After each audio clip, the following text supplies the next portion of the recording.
자, 우리 옆 친구와 한번 이렇게 인사하도록 하겠습니다. 잘 하고 있어. 잘 해낼 거야. 네. 그리고 좀 이제 라임에 맞춘 인사를 한번 하겠습니다. 너 좀 괜찮아? 너 좀 울었어? 예. 여러분 뭐 울면서 지내는 친구들 있다는 얘기를 좀 들었는데 여러분 시험 기간 힘냈으면 좋겠고요. 자, 오늘 말씀 제목을 같이 읽고 나서 되는지만 보고 바로 한번 읽어보겠습니다. 시작. 생각하고 고민하는 신앙. 한 번 더요. 시작. 생각하고 고민하는 신앙이라는 제목으로 우리 하나님의 말씀을 증거하도록 하겠습니다. 여러분 시험 기간이죠. 우리 중간고사 내신을 다 뽀갤 수 있길 바랍니다. 이런 거 아멘 해야 되는데 내신을 정복할 수 있길 바랍니다. 아멘 소리가 왜 공부에도 안 나요? 수능을 정복하기를 축복합니다. 실기를 축복하래. 실기를 정복하기를 축복합니다. 실기 보는 친구들도 있거든요.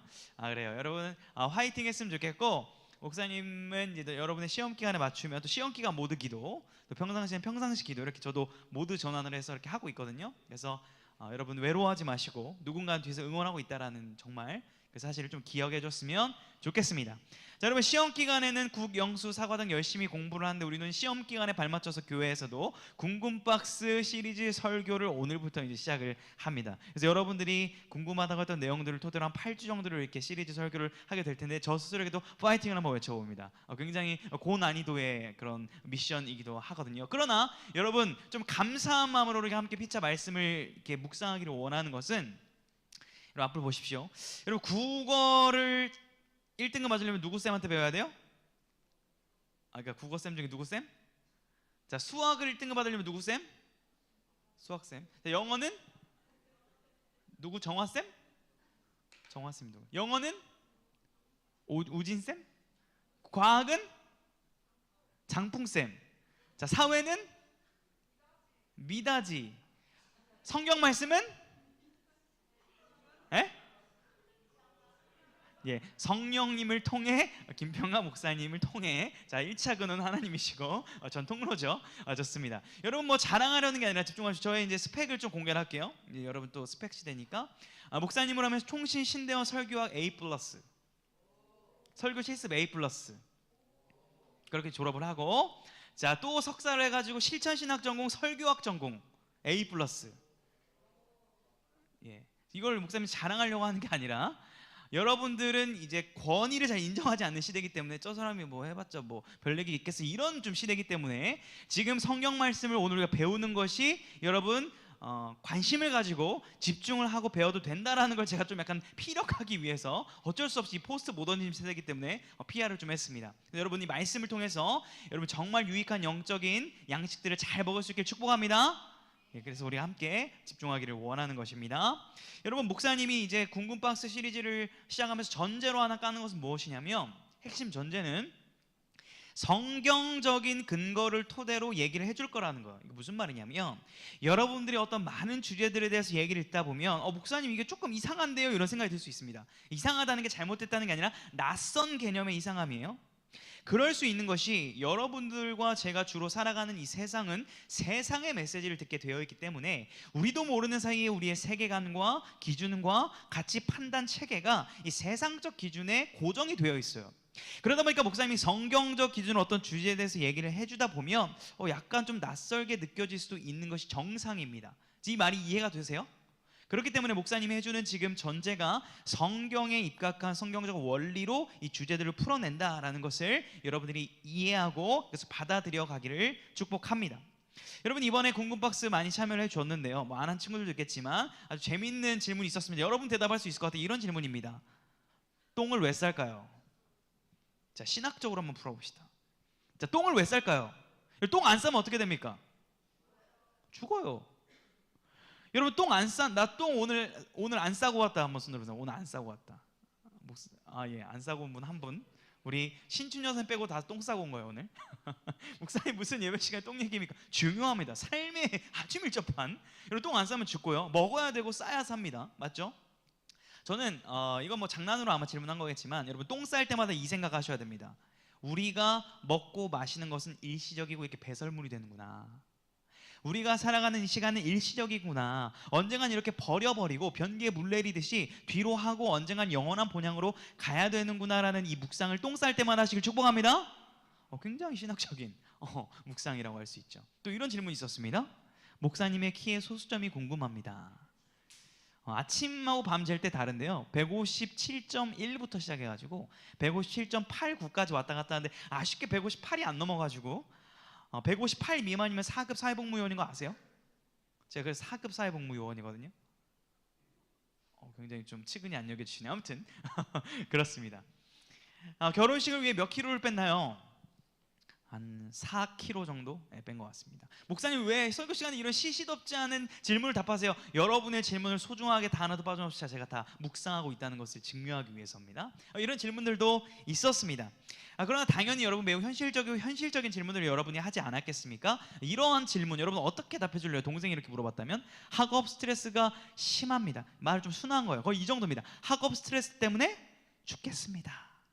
어떻게 해야 될까요? 이렇게 물어본다면 여러분 한 살 동생이 여러분 가운데 학업 스트레스 때문에 죽겠어 오빠 누나 언니 이렇게 물어보면 뭐라고 답해 줄래요? 놀아? 놀아라고 고이는 대답해요. 고이 뭐라고 대답할 거예요? 견디어. 고3은 원준아 뭐라고 말해줄 거야? 고이가 물어보면 받아들여야 된다고. 자, 스트레스를 놀아버리고 버티고 받아들여야 되는 결론이 이제 우리 안에 나름 나왔는데요. 좋습니다. 여러분 본질적인 얘기를 해줄 수 있는데요. 본질적인 얘기 해줄 수 있는데 여러분이 피부로 느끼고 있는 이 스트레스를 뭐 갑자기 여러분이 벗어내야지 한다고 되는 게 아니잖아요. 목사님도 고3 때 겪었던 이 스트레스를 좀 어떤 식으로 이겨냈나 한번 생각해 보니까 여러분 굉장히 중요한 겁니다. 팁이에요. 이게 본질적인 건 아니지만 팁입니다. 성경적으로 만들어진 찬양들을 여러분이 많이 듣기를 원해요. 여기 전제가 붙어요. 성경적으로 만들어진. 그러니까 아무 노래나 듣는 것이 아니라 정말 우리가 예배 때 공인된 좋은 가사의 성경적인 그러한 찬양들을 여러분들이 그냥 가만히 듣고만 있어도 때로는 우리의 근심과 염려가 사라지는 역사를 경험하게 될 때가 있고, 때로는 찬양을 듣다가 아이디어가 번뜩여지면서 지혜가 생길 때도 있고, 그런 것들을 굉장히 많이 경험을 했었습니다. 제가 듣던 찬양들은 여러분이 모를 텐데 오늘 설교 찬양 부를 주만 바라볼지라는 찬양이 있습니다. 우리 선생님들은 굉장히 잘 알 건데 주만 바라볼지라 아나요? 주만 바라볼지라 들어봤어요? 모르더라고요 우리 10대들이. 이만큼 저희가 좀 이제 벌써 세대 차이가 나는 것 같은데, 여러분들 이 성경적으로 만들어 특별히 저는 원합니다. 예배 시간에 우리가 부른 찬양을 카톡방에 올려주잖아요. 그러면 여러분들이 쉬는 시간마다 좀 들었으면 좋겠습니다. 그리고 들을 때 멍하니 멜로디 때문에 은혜 받을 때 있지만 가사를 좀 곰곰이 묵상해 보세요. 오늘 부른 찬양 뭐 있어요? 두 손에 보좌를 만들고 주님 높임을 받으소서, 이런 가사가 있거든요. 이게 그냥 아무 생각 없이 부르면 그냥 넘어갈 수 있는 가사인데 굉장히 이걸 묵상해 보면 내가 있는 이 자리가 구약시대의 지성소, 거룩한 공간이 될 수 있다. 성령님을 통해 내가 주님을 높이는 이 지성소를 내가 만들며 찬양하겠다, 이런 어떤 의미들이 있거든요. 여러분들이 이것들을 다 이해하지 못하더라도 자꾸 듣다 보면 그 마음 가운데 위로와 은혜가 있을 줄로 믿습니다. 여러분 이거 한번 해보세요. 실제 이번 한 주 동안. 저는 2009년에 고3이었는데 2009년에 이런 위로를 받아서 나도 누군가에게 좀 성경적인 찬양을 위로를 해주고 싶다라는 마음이 들어서 2016년에 처음으로 제 이름으로 낸 앨범이 있습니다. 이 설교는 간접 PPL을 포함합니다. 오직 은혜로라는 찬양을 2016년에 냈어요. 근데 여러분들이 아무도 모를 겁니다. 그냥 무명이기 때문에. 근데 제가 이 얘기를 왜 하냐면 그 노래를 제가 안 불렀고 작곡 작사만 했고 피아노에다가 보컬 한 명이 부른 곡인데 이 피아노가 정말 은혜롭게 녹음이 됐어요. 정말로. 피아노를 기도하면서 오랜 기간 녹음을 했거든요. 그래서 저는 여러분들이 원한다면 이 피아노 MR을 이렇게 드릴 거예요. 파일로, 여러분 카톡으로. 그럼 여러분들이 가만히 눈을 감고 이 피아노 반주에 기도를 하고 묵상을 하면 정말 위로가 될 거라는 그러한 생각이 듭니다. 그래서 여러분들이 찬양을 들으면서 이 스트레스를 이겨냈으면 좋겠어요. 누가 물어봤는지 모르겠지만 그렇게 한번 해보고 괜찮으면 어땠는지 답을 꼭 주시기를 바라겠습니다. 아시겠죠? 아시겠죠? 오늘 이런 얘기만 하는 건 아니고요. 여러분들 오늘 질문을 쭉 보니까 일단 오늘은 OT의 개념입니다. 생각하고 고민하는 신앙이기 때문에 이런 질문들이에요. 시력이 좋은 친구들은 이제 보시고, 시력이 안 좋은 친구들 위해서 몇 가지 읽어볼게요. 저를 진짜 궁금해서 한 질문도 있는 것 같고, 약간 저를 난처하게 하려는 질문도 있는 것 같고, 여러 가지가 있습니다. 예를 들면 이런 거죠. 카톨릭과는 다르게 개신교회 잘못된 교회 목회자들을 자정으로 정한 시스템이 없는데 어떻게 해야 될지를 궁금합니다. 왠지 저를 겨냥하면서 한 질문이 아닌가. 이 목사님을 어떻게 좀 하고 싶은데 이런 시스템이 없나요? 뭐 이런 질문 아니죠. 그러면서 왜 권증을 하지 않나요? 권증이라는 건 이제 처벌입니다. 권면하고 징벌을 줘서 바르게 할 수 있도록 하는 게 권증인데 이런 질문을 한 친구도 있고요. 뭐 현 정치에 관련해 어떻게 생각하시나요? 지난번에 대해 어떻게 생각하시나요? 이제 궁금해서 아마 물어봤을 겁니다. 그래서 이런 주제들을 가지고 목사님이 6주에서 7주 정도를 가지고 말씀으로 다 풀어낼 예정입니다. 기대가 되십니까? 근데 이제 악마의 편집이 나올 수 있어요. 제가 이제 한 문장을 딱 얘네가 또 편집해가지고 갑자기 이상하게 홍보하거나 원주나 그러면 안 된다? 웃고 있어서 말해본 거야. 아무튼 이런 질문을 우리가 말씀으로 이제 풀어낼 시간을 가질 겁니다. 저는 여러분들이 굉장히 좀 풍성하고 또 진지한 고민을 하고 있어서 감사했어요. 감사했고 우리가 함께 말씀을 통해서 이 현실적인 문제들을 진단하고 처방하고 해결할 수 있는 또 이런 시간을 주신 하나님께 감사한 마음으로 오늘 첫 시간을 준비했습니다. 여러분 특별히 오늘 우리가 읽은 이 사도행전 17장 말씀을 잠깐 설명을 드리도록 하겠습니다. 여러분 예수님을 정말 핍박했던 대표적인 인물이 누구예요? 여러분이 아는 사람 중에 예수님을 막 욕하고 막 핍박했습니다. 누구예요? 그렇죠, 사울. 우리가 잘 아는 사도 바울 이전의 이름이 사울입니다. 사울은 굉장히 똑똑한 사람이었고요. 이 구약 성경에 아주 박사 학위를 뭐 당시에 줬는지 모르겠지만 그 급으로 엄청난 학문에서 공부를 했던 사람이었어요. 그 말씀에 빗대어 보니까 예수님이 거짓말쟁이 같고 가짜 같아가지고 예수님을 핍박했습니다. 그러다가 부활하신 주님을 만나고 이제는 예수님을 누구보다 뜨겁게 전했던 사람이 여러분이 많이 들어봤을 법한 바울이라는 사람이에요. 자, 바울이 예수 그리스도는 십자가에 죽으셨고 부활하셨다. 우리가 많이 들은 복음의 메시지죠. 이것을 곳곳에 돌아다니면서 전했습니다. 여러분 이 얘기를 전했을 때 우리가 이상하게 여기는 요즘 세상 사람들이 이 교회가 전하는 복음을 잘 안 받아들이는 것 이상으로 그때 사람들이 이걸 완전히 이상하게 생각했어요. 왜 그러냐면 당시에 하나님이신 분이 육신을 입었다라는 것은 이상했거든요. 당신은 육신을 좀 천하게 여기는 많은 영향들이 좀 있었습니다. 하나님이 어떻게 육신을 입고 오냐? 말이 안 된다. 어떻게 부활을 하냐? 거짓말하지 말라라는 당시의 어떤 철학과 기준을 가지고 이 복음을 배척하던 시기였어요. 뿐만 아니라 유대교 이 사람들이 바울을 죽이려고 했습니다. 왜냐하면 유대교 사람들한테 예수님을 전해가지고 기독교인으로 개종을 자꾸 시키니까 위험 세력인 거예요. 바울이. 그래서 죽입니다. 죽이려고 쫓아다녀요. 그래서 피해 다니다가 오늘 어떤 지역에 도착을 했어요? 오늘 본문을 보면 베레아 지역의 사람들을 만나게 되는 거예요. 그 베레아 지역에서도 여전히 복음을 전하는 거예요. 여전히 제가 뭐 용인에서 사역도 했고 천안에도 있었고 전주에도 있었지만 여전히 광진구에서 우리가 하나님의 말씀을 나누고 있는 거예요. 자, 그럴 때 그 지역 사람들의 특징이 오늘 본문에 나오는데요. 우리 11절 말씀을 같이 한번 성경책 보시면 좋고 앞에도 이 구절은 있는데 한번 읽어보겠습니다. 시작. 베레아에 있는 사람들은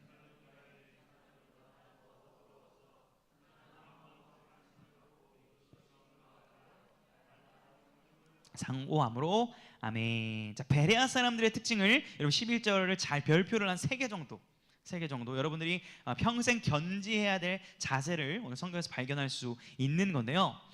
또 나름 지혜로운 설교자인 저는 여러분 궁금박 질문이 너무 많아가지고 오늘 한 설교에 몇 개를 좀 처리하려고 제가 이 설교를 아주 정확한 흐름 가운데 또 처리할 수 있는 질문이 있었어요. 그게 뭐냐면 성경이 원어가 여러분들 구약은 히브리어고 신약은 헬라어인데 이런 질문이 있었습니다. 한글 성경만 읽어가지고 제대로 이해를 못하는 경우가 있는데 어떻게 우리가 성경을 바르게 이해할 수 있을까요? 이런 고차원적인 질문을 고등학생이 했단 말이죠. 자, 우리가 읽은 이제 사도행전 17장 11절을 예로 여러분들이 뭐 히브리어를 읽어라 헬라어를 읽어라 지금 당장 읽을 수 없으니까 여러분들이 할 수 있는 방법들이 많이 있어요. 좋은 번역본들이 많이 있습니다. 뭐 쉬운 말 성경, 새번역, 뭐 NIV 성경, ESV 성경 영어에도 굉장히 번역이 많지만 대표적인 것만 소개를 한 거예요. 여러분들이 성경이 잘 이해가 안 되면 여러 가지 번역본들을 같이 읽는 것이 그 말씀의 조금 더 정확한 의도를 잘 이해하는 좋은 방법일 수 있습니다. 그래서 목회자를 통하여 뭐 히브리어 헬라가 이런 의미다라는 것을 듣기도 하고 여러분의 눈으로 직접 이렇게 번역본들을 읽으면 조금 더 원어에 가까운 의미를 우리가 정확하게 판단을 할 수가 있는데요. 자, 여기 좀 답이 되길 바라고 그런 의미로 우리 쉬운 말 버전 한번 읽어볼까요? 시작. 사람들보다 마음 씀씀이가 훨씬 고상했다. 그들은 기쁜 마음으로 말씀을 받아들이고 바울이 말하는 것이 맞는지를 알아보려고 날마다 성경을 연구했다. 자, 영어는 제가 한번 콩글리시 발음으로 읽어볼 테니까 이해해 주세요. Now the 틀리면 말해주세요. Now the Berean Jews were a more noble character than those in Thessalonica, for they received the message with great 읽어줘. 예? eagerness 맞아요? 맞아요? eagerness and examined 이렇게 읽어요? examined로 있나요? examined the scriptures every day to see if what Paul said was true. 무슨 뜻이에요? 위에 있죠. 우리 개역개정으로 좀 볼게요. 여기 이제 여러 가지 번역본의 핵심적인 내용을 추리고 두 가지 마음과 자세가 나오는데 어떤 거냐면 결국 그들은요 마음이 너그러웠다라는 거예요. 너그러웠다. 부드럽고 겸손하고 편견이 적었다라는 의미입니다. 동시에 굉장히 피스풀한 이미지를 풍기고 있지만 동시에 간절한 마음이 등장을 해요. 굉장히 평안한 이미지와 전투적이고 간절한 두 가지의 마음이 같이 공존했다는 것을 볼 수가 있습니다. 그 자세를 가지고 한 행위가 기록돼요. 두 가지의 자세를 가지고 어떤 한 행위를 하죠. 뭘 하죠? 성경을 상고했다 이럽니다. 상고했다. 자, 헬라어로는 여기 뭐라고 나와요? 아나크리노라는 단어인데 여러 가지 의미가 있습니다. 이런 의미가 있어요. 자세히 조사하다, 신문하다, 결정하다, 묻다, 구별하다, 판단하다 등에 있습니다. 제가 최근에 아나크리노를 당했습니다. 무슨 말이냐면 제가 이제 결혼할 자매를 발표하니까 여러 명 인자해서 저 결혼해 이러니까 저를 갑자기 둘러싸고 몇 살인데? 30살입니다. 어떻게 만났는데? 소개로 만났습니다. 너보다 뭐 키는 몇입니다. 이렇게 제가 막 신문을 당하고 자세히 조사를 당한 적이 있습니다. 그리고 그들이 빵빵빵 컨펌을 했어요. 결정했어요. 괜찮은 배우자구만. 축복합니다. 이렇게 저한테 그 자매의 신원을 확인한 다음에 축복한다는 얘기를 들은 적이 최근에 있습니다. 마치 그런 것처럼 성경의 내용이 이게 진짜 그러한가를 조사하고 뜯어보고 연구하고 고민하면서 이것이 정말 그럴 때 결정하고 여기에 확신을 가지는 행위를 바로 상고한다라는 단어를 쓰고 있다는 거예요. 그래서 우리는 조금 더 풀어서 생각하고 고민하는 신앙이라는 제목으로 지금 말씀을 첫 번째 시간을 전하고 있는 것입니다. 여러분, 베레아 사람들은요 그 세상의 시대의 대세와 풍조를 거절한 거예요. 그 시대의 철학과 관념보다 편견 없이 과연 복음이 예수 그리스도가 진짜인지를 한번 생각해 보겠다는 거예요. 여러분, 이 시대도 마찬가지입니다. 2000년이 흘렀지만 이 시대의 풍조가 무엇이에요? 절대적인 게 없어요. 절대적인 게. 절대 권위를 해체시키고 모든 것들이 다 상대적으로 너 이래도 괜찮고 저래도 괜찮고 괜찮다라는 것을 강조하는 세대입니다. 그러다 보니까 성경 말씀을 가지고 이것이 진리야라고 말하는 것을 세상 사람들이 별로 좋아하지 않는다라는 거예요. 이것이 지금 우리가 살고 있는 세대의 풍조와 흐름이라는 것입니다. 그래서 기독교가 진리다라고 얘기하면 굉장히 독단적이다, 배타적이다라는 그러한 얘기들을 많이 듣고는 할 겁니다. 왜 그러냐면 종교도 다양하게 인정을 해줘야 되고 그 종교들이 결국 하나의 산을 이뤄가서 결국 하나님께 가는 거 아니냐라는 이 포스트 모더니즘 시대에 발생한 종교다원주의 사상이 우리 안에 뿌리 잡고 있기 때문에 그런 얘기들을 우리가 듣고 있다라는 것입니다. 그런데 여러분, 저는 우리가 이것들을 적어도 교회를 다니는 기독교 청소년들이라면 조금은 분별하고 거스를 필요가 있다는 거예요. 이 세상을 거부하라는 얘기가 아니라 이 세상이 그렇게 말한다고 그냥 그렇게 아무 생각 없이 따라가는 것이 아니라 이 세상이 그렇게 말을 하더라도 잠깐만 있어봐. 그러면 성경에서는 뭐라고 말을 하는데? 라고 귀를 기울이는 자세로 우리가 이 세상의 흐름을 거스를 수 있어야 된다라는 거예요. 앞을 보십시오. 저를 보십시오. 예배 시간을 거스르고 저의 눈빛을 거스르지 마시고 앞을 보십시오. 자, 옆에 좋은 친구 있으면 깨워주시고, 우리 시험 기간이라 좀 졸릴 수 있어요. 깨워주시고, 깨워주시고. 자, 이 말씀이 정말 그러한가를 여러분이 조금이라도 한번 관심을 가지고 볼 필요가 있다는 거예요. 이것이 세상을 거스르는 우리의 나름의 믿음의 결단과 분별력일 수 있다라는 것입니다. 여러분, 그들이 이것을 거스르고 날마다 성경을 상고했다고 말하는데 이 성경을 상고한 그 주 컨텐츠가 뭘까요? 메인 컨텐츠. 여러분들이 알고리즘을 유튜브를 누르다 보면 보던 것이 계속 뜨는 것처럼 이 베레아 사람들이 성경을 피고 열면서 계속 공통적으로 보여주었던 찾았던 컨텐츠가 뭘까요? 바로 예수 그리스도예요. 사도 바울이 예수 그리스도가 구약에부터 나왔고 그분이 십자가에 죽으시고 부활한다는 사실이 구약의 곳곳에 증언됐다라고 이렇게 복음을 전하자 그들은 정말 그런지 성경을 찾아보면서 예수님과 대입해서 이 구약 성경을 연구했다는 거예요. 자세히 살펴봤다는 거예요. 상고했다는 거예요. 여러분, 궁금박스에 또 이러한 질문이 있더라고요. 감사하게도. 예수님은 누구신가? 자, 옆 친구에게 한번 질문하면 옆 친구가 대답을 한번 해주십시오. 예수님은 누구세요? 시작. 대답을 해주세요. 예수님은 누구세요? 예, 대답을 해주시고, 근데 이제 굉장히 어렵게 저한테 요청을 했어요. 목사님, 그 예수님 누구신지 막 길게 말고요, 한 문장으로 설명을 해달래요. 여러분, 너무 많아요. 예수님에 대해 설명할 게 정말 밤을 새워 설명해도 너무나 풍성한 분이시지만, 어쨌든 한 문장으로 설명을 해달라고 하니까 예수님께서 스스로 증언하신 그 구절을 통해서 여러분에게 설명을 하는 게 가장 또 성경적이라는 생각이 들어요. 예수님께서 요한복음 14장 6절에서 이렇게 말씀을 하셨는데요, 우리 함께 읽어보도록 하겠습니다. 시작. 예수께서 이르시되 내가 곧 길이요 진리요 생명이니 나로 말미암지 않고는 아버지께로 올 자가 없느니라. 여러분 한번 따라하겠습니다. 예수님은 길과 진리와 생명이시다. 사실은 이 답변이면 끝나거든요, 게임이. 근데 이게 이제 어떤 의미인지를 보통 사람들이 잘 모르기 때문에 우리가 설명이 필요한데, 결론적으로는 이 문구가 설명 한 문장으로 끝날 수 있는 결론과 같은 메시지라고 할 수 있습니다. 여러분, 우리가 조금만 생각을 해보면, 조금만 잠을 깨고 여러분 이성을 활용해가지고 조금만 생각해보면, 예수님을 믿는다라는 것이 그다지 이상한 게 아니라 자연스러운 일이라는 것을 여러분들이 고개를 끄덕일 수 있게 될 것입니다. 백문일답이라는 예수 책에 제가 그 내용을 좀 출처를 퍼왔는데요, 이런 내용이 있어요. 눈으로 한번 따라와 보세요. 제가 읽어볼 테니까. 보여요? 시력 한 0.7이면 보일 것 같은데 읽어볼게요. 예수님의 생애는 세상에 엄청난 영향력을 끼쳤다. 그분의 소식이 전해지는 곳은 어디에나 개인적으로 그리고 사회적으로 커다란 변화를 일어났다. 예를 들어 그로 인해 변화된 여성들의 위치에 대해 생각해 볼 수 있다. 아리스토텔레스라는 유명한 사람이 한 말이죠. 만일 여성이 자신의 남편과 동등한 위치가 된다면 이는 노예가 자기 주인과 동등하게 되는 것과 같은 일이다. 따라서 사회 질서는 완전히 무너지게 될 것이다 라고 말했다. 2024년에 말했던 큰일 나는 얘기고요. 자, 플라톤이라는 사람 들어봤죠? 그는 그의 이상향에서 여자는 남자에 의해 공동으로 소유되고 그들의 아이들은 국가에서 돌보아야 한다라고 주장했다. 또 인도에서 시작된 한 종교에서는 여성에 대한 철저한 차별을 당연한 것으로 여기고 있다. 여전히.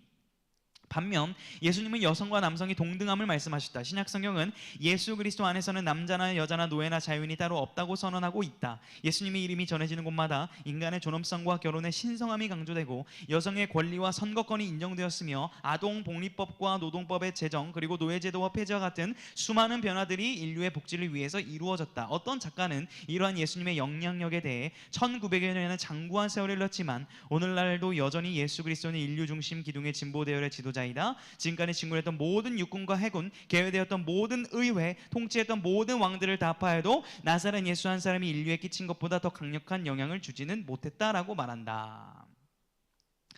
여러분, 이 얘기를 한번 들어보면서 어떤 생각이 들어요? 예수 그리스도가 마냥 신화적인 인물이고 여러분의 나이 친구들 중에 예수님은 마치 단군 신화 같은 얘기라고 생각하는 친구들이 있습니다. 여러분, 이 얘기만 보더라도 예수님 믿고 안 믿고를 떠나서 예수님이 역사의 중심이고 사실이고 인류 가운데 끼친 영향력이 실제적인 거라는 걸 상식적으로 우리가 알 수 있다는 거예요. 여기까지 우리가 고개를 끄덕일 수 있겠죠. 여러분, 4대 성인 누구죠? 세상 사람들이 말하는 4대 성인 누구예요? 자, 예수, 또 누구요? 석가모니, 공자, 한 명 누굴까요? 소크라테스, 그렇죠? 구글로 보면 이렇게 나와 있어요. 예, 헤로데 왕국은 이제 헤롯 왕국이라 해서 유대 베들레헴 그 지역입니다. 헤롯, 성경에 나오는 헤롯이죠. 자, 이렇게 여러분 연도도 이렇게 참고하시고요. 이렇게 세상 사람들은 4대 성인이 이렇게 된다 얘기합니다. 예수님을 포함을 시키죠. 예수님 구원자를 믿어서가 아니라 역사적으로 이렇게 보고 있다라는 말입니다. 그런데 우리는 여기에서 한 발자국 더 나아갈 수 있습니다. 자, 한 지혜자의 좀 예를 들어서 제가 설명을 해보겠습니다. 예수님은요, 자신이 하나님이라고 주장을 했어요. 내가 하나님이다, 내가 하나님의 아들이라고 주장을 했어요. 그럼 이 두 가지의 반응으로 나뉠 수 있습니다. 거짓말이거나 진짜거나죠. 자, 목사님 키가 158이에요 이러면 진짜거나 거짓말이거나잖아요. 예, 157.8이니까 거짓말이겠죠. 예수님은 자신이 하나님을 주장을 했습니다. 자, 거짓말이라고 한번 가정을 해볼게요.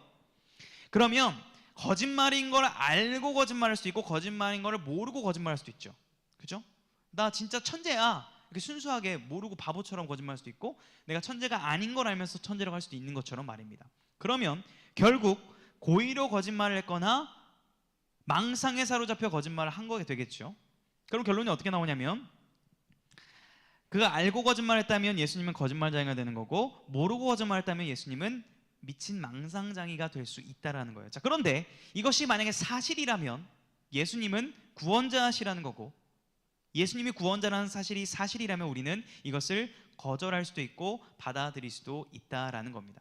여러분, 이성을 활용해서 객관적으로, 여러분 합리적으로 어떠한 선택을 하는 것이 굉장히 납득이 가는 선택 같으십니까?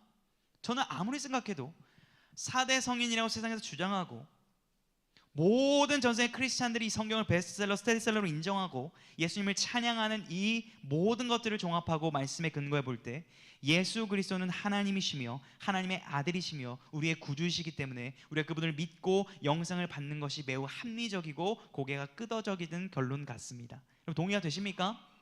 여러분 마음속으로 한번 판단을 해보시길 바랍니다. 여러분, 예수 그리스도는 실로 길과 진리와 생명이 되십니다. 믿으십니까? 여러분, 이 사실을요 단순하게 그냥 뭐 그러겠지가 아니라 좀 깊이 연구하고 고민해 보기를 원합니다. 예수 그리스도가 길과 진리라는 것은 이 세상의 모든 난제와 문제와 어려움들을 실존적으로 해결할 길이 되고 생명이 된다는 거예요. 예수 안에 모든 것이 있다라는 얘기예요. 그렇다면 투자할 만한 가치가 있다는 거죠. 예수님이 어떤 분인지, 무슨 일을 하시는지, 지금 나와 무슨 상관인지를 연구할 때에 우리 삶의 모든 문제들이 해결되는 길과 진리와 생명이라면 예수님을 생각하는 것이 굉장히 합리적인 투자 이유라는 거예요. 여러분, 이번 한 주 개인적으로 시험 기간이겠지만 저는 여러분들이 사도 바울이 오늘 사도행전 17장에서 부활에 대해서 얘기했을 때 베레아 사람들이 십자가와 부활에 대해서 깊이 상고한 것처럼 여러분들이 내가 믿는 예수 그리스도가 십자가에 죽으신 것이 어떤 의미이고 정말 부활하신 예수를 믿을 때 내가 어떻게 부활하게 되는지에 대해서 한번 고민하며 한 주를 보내볼 수 있기를 주님의 이름으로 축복합니다. 왜냐하면 이렇게 할 때 오늘 본문 12절에 나온 대로 그 중에 믿는 사람이 많고의 역사가 있을 줄로 믿습니다. 우리 고등부가 생각하기를 포기하고 지적 자살을 강요하는 공동체가 아니라 성경을 통해서 우리의 질문들을 서로 인정해주고 존중해주고 성경 말씀을 통해 답을 찾아가 결국 그 귀결이 예수 그리스도라고 우리가 모두 믿음의 고백으로 할 수 있게 되는 그러한 믿음의 공동체, 지적 공동체, 성경 공동체가 될 수 있기를 주님의 이름으로 축복합니다. 여러분, 예수 그리스도가 길과 진리와 생명 되십니다. CCC라는 대학에서 선교에서 백문일답 예수라는 걸 많이 합니다. 모든 질문과 문제의 답이 예수님이라는 그러한 의미로 백문일답 예수거든요. 제가 시험 기간 관련된 질문들을 몇 가지 여러분과 드릴 테니까 여러분들이 한번 낯설 수 있는데 예수 그리스도의 이름을 예배 시간에 힘차게 부르면서 오늘 설교를 좀 마무리해 볼까 합니다. 연습은 해볼게요. 이렇게 하는 겁니다. 우리의 찬양을 받기에 합당하신 분이 누구십니까? 네, 이렇게 하는 건데 조금 더 힘있게 외치면 좋을 것 같고 여러분이 한 주간 예수님을 잘 붙잡았으면 좋겠습니다. 우리의 중간고사 기간에도 우리와 함께 하신다고 약속하신 분은 누구십니까? 여러분들이 힘들고 어려울 때 다 몰라주더라도 여러분의 삶의 모든 고민과 아픔을 이해하실 수 있는 유일한 분은 누구십니까? 우리의 아픔을 이해해 주실 뿐만 아니라 그것을 해결해 주시고 책임지실 수 있는 만왕의 왕이신 분은 누구십니까? 예수 그리스도이십니다. 이분을 이번 한 주 묵상하며 붙잡을 수 있는 여러분이 될 수 있기를 주님의 이름으로 축복합니다.